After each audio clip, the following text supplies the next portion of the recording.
it's your girl M, and I'm back with another video for you today. We're doing 2 uploads today, unheard of.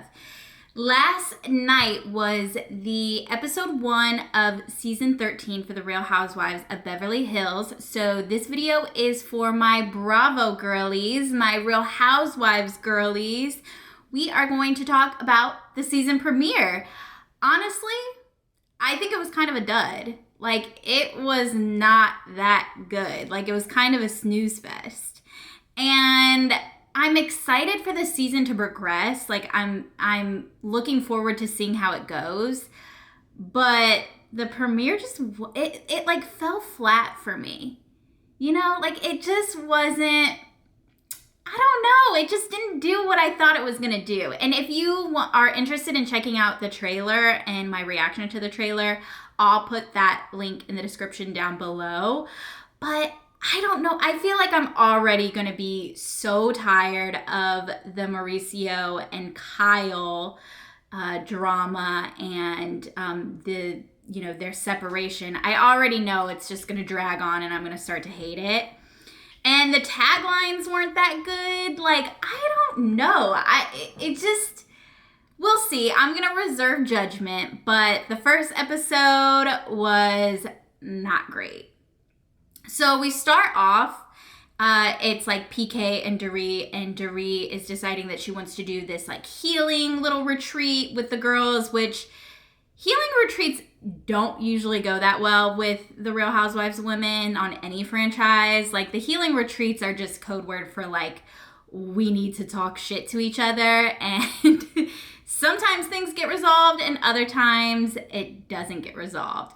But they meet with a woman, Raven, and Eagle Woman. And of course, PK made some jokes, and we just let PK get away with murder. But they meet and they're 2 healers, and they're hoping that they can help like bridge the gap that has like widened between all the ladies. Like, because last season was so much, there was like a lot of drama, and they haven't really moved on from that yet. So they needed to get all this stuff out in the open in order to like move into the new season, which I understand, but it was like, I don't know, the healing retreat, like, the healing retreat episodes never really do much for me, except the Salt Lake City girlies. Their healing retreats, it gets wild over there, okay?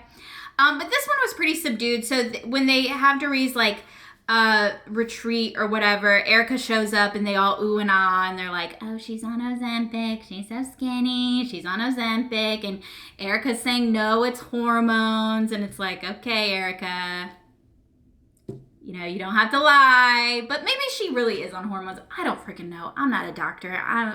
Who the hell am I to say that she's on Ozempic? But if she is, I think she should just like own it, like Lisa Rinna, own it, baby.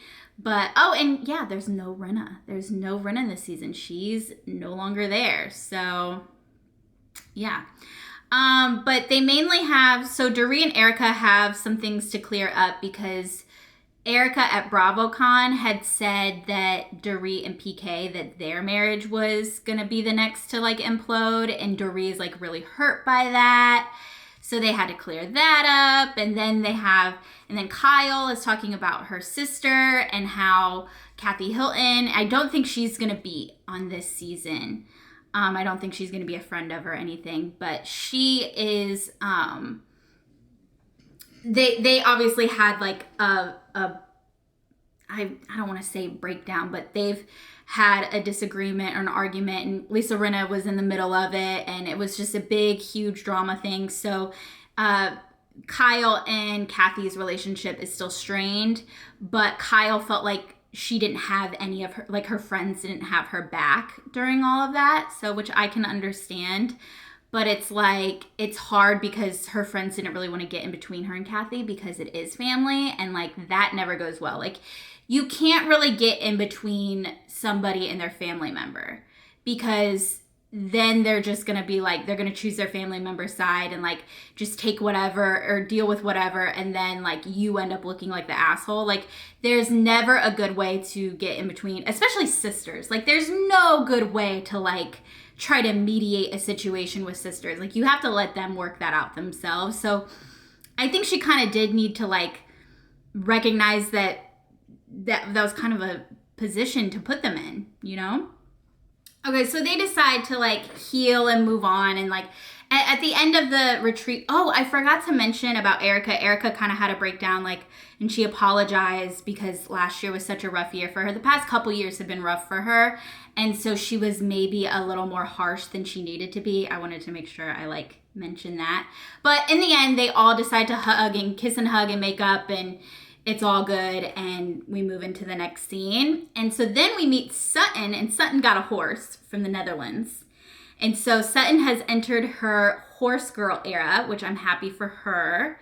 And she meets with Jennifer Tilly, the actress, and she's fabulous. Jennifer Tilly, she is the voice actor for Bride of Chucky, and she's in a lot of different things. Love her. So her and Sutton have like a little lunch situation going on. I'm not gonna go too much into that, but Sutton basically is saying that she wants her ex-husband to see that she can succeed without him, and she wants to show her children that she can succeed and be her own woman and be independent and not reliant on a man, which I think is very admirable, very cool of her. So after we have the Sutton scene, we go into Erica Jane at therapy, and it comes out, they kind of talk about Tom Girardi, her ex-husband.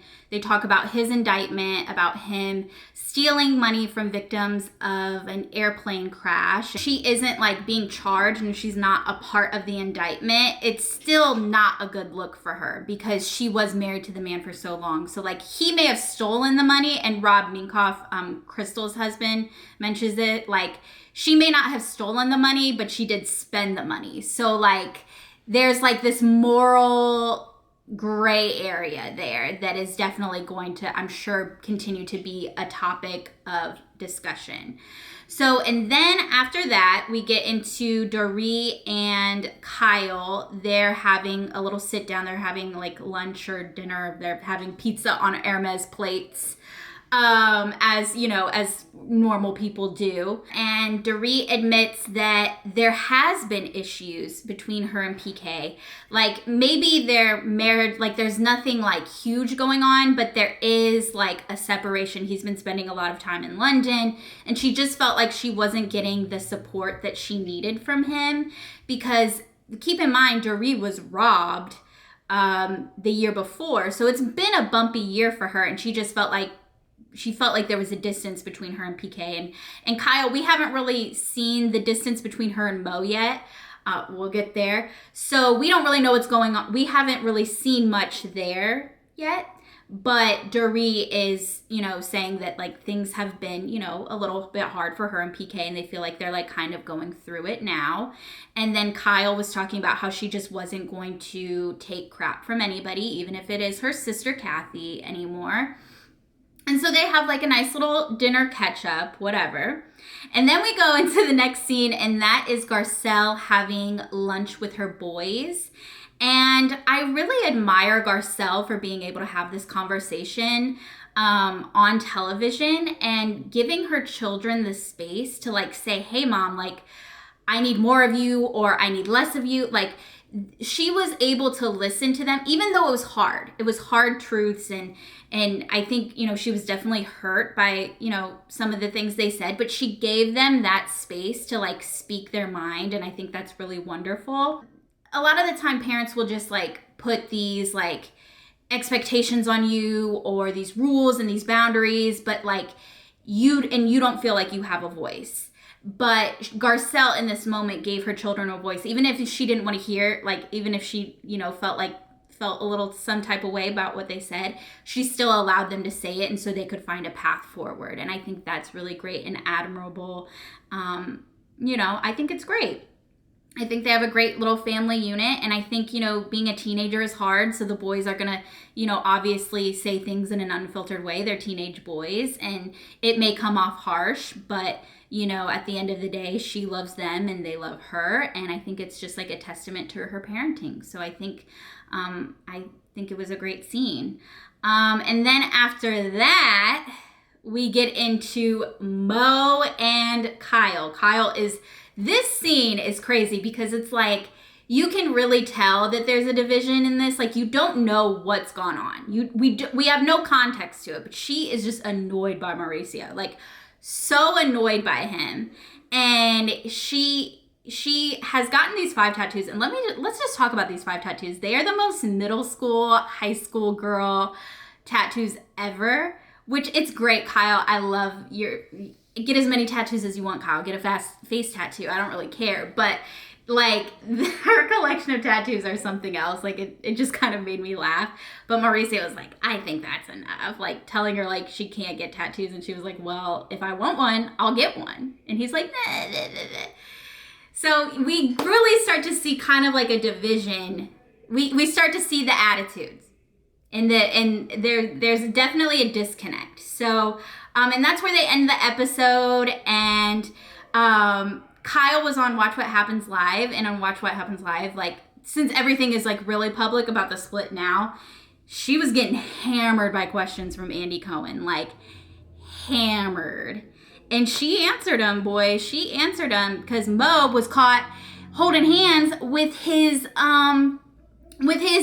Dancing with the Stars partner. Like, Mo, like, I know they're separated, but, like, that's hurtful. And then Kyle deleted her Dancing with the Stars, like, post for him because, like, she was being petty because he was being petty. Like, holding his dance partner's hand. Like, I don't know. We're going to get more into that in this separation, and we're going to get more into the Kyle and Mo drama, but I am worried it's going to drag on and I'm going to start to hate it, but we'll see. Overall, I do think the episode kind of fell flat for me. I hope it, like, starts to pick up, but we will be having Real Housewives of Miami coming up soon and Real Housewives of Potomac, so I'm very excited for that. Thanks for watching this video.